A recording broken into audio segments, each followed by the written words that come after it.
Hey, how you doing? Um, I'm glad you reached out. There's a couple places that you can look for that, and I thought I'd make a video because it's a lot easier than typing this whole thing out. And I like making the videos. It's been a fun thing with COVID.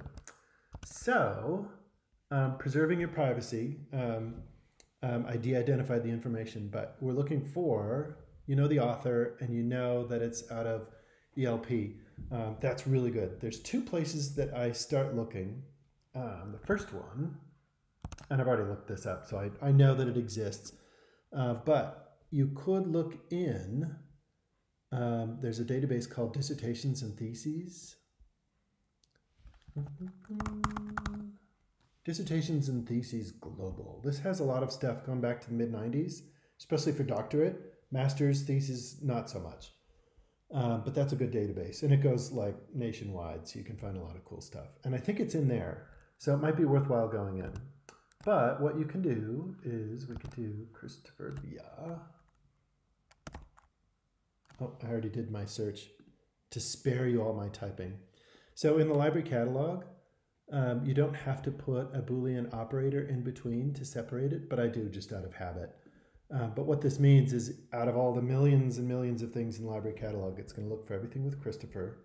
And then after it finds that, it's going to find everything that has Via or Villa.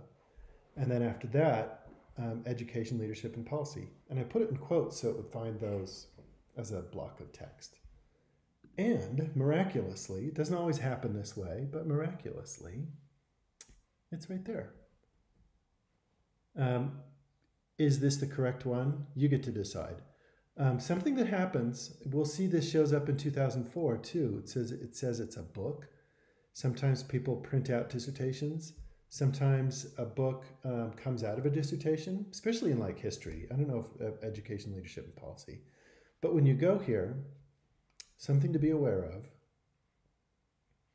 is it looks like it goes to that database. So let me show you where the link will show up and some of the things that you may have to go around to get access to it. So usually I go down below here for links, but access content and ProQuest. If you've logged in, you're okay. But if you haven't logged in, you'll be confronted with this and you have to do that. But if you log into Canvas, if you log into cis.utah.edu, or if you log into, from the Marriott Library, if you log into this right here, off-campus access, then that should push you through to the dissertation. Something to be aware of is dissertations oftentimes are very, very, very, very large and the file size is huge. So if you can search the full text online and you can read it there, but you can download the whole thing too. If you have a slow connection like me, it might be a while. Okay. Let me know if you have any questions.